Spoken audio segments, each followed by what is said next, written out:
Are there any kind of tips or any practices that you kind of recommend to help people to tap into that kind of vibration of presence and divinity?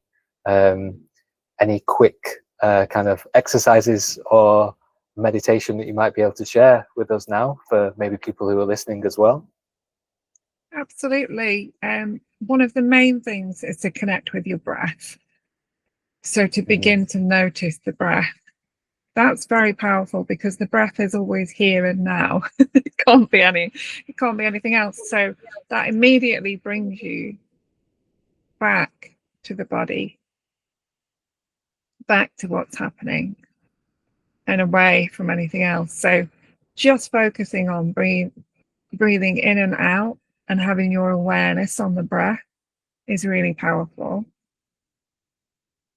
The other thing that is also really powerful is to see if you can catch a thought. So to sit and have somebody say, right, I'm just going to sit, or say it within yourself, I'm just going to sit and I'm going to wait for the next thought. I'm going to see if I could catch it before it kind of fully manifests and goes on a trip. And that, it doesn't always work for everybody, I must admit, but if you practice that in itself can create that space between the thoughts, between the words, which is the silence, which is the presence, right? It's the space between the words. It's the silence that everything falls into, and all sounds fall into, and all sounds come out of. It's our state of being, our pure state of being before conditionings, beliefs, ideas, all the things that we pick up as human beings from our environments and people in our lives. So prayer is also a beautiful one, because when we focus on praying, we are in the moment generally. And meditation, of course, is one of the most powerful and one of the most well-taught modalities for bringing peace and clarity, calm and quiet to the mind. But it can take somebody a lifetime to master the art of meditation. But I can honestly say, hand on heart, people who sit with me in meditation, I guide them in such a way. I've had plenty of people say to me over the years, "Oh, I can't meditate. I don't know how to sit still. I can't stop my mind." And it's like, no, you can, and they'll say to me, "Wow, I didn't know I could do that." It's like, no, because it's so simple that it's been overcomplicated by books. And anyway, it's been overcomplicated, put it that way.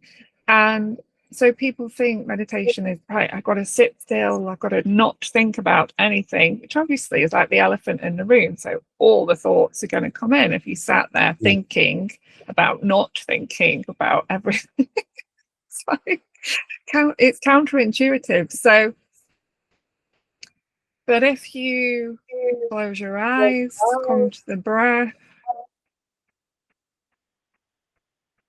and just drop in to your center,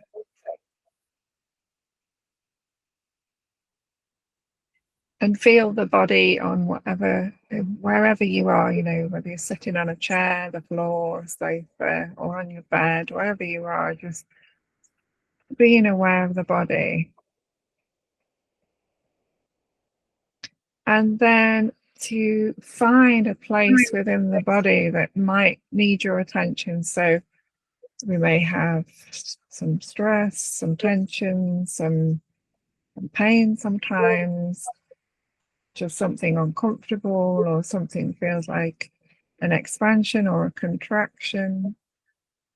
And these things, that these kind of sensations and feelings that come up in the body, they are a call to come home.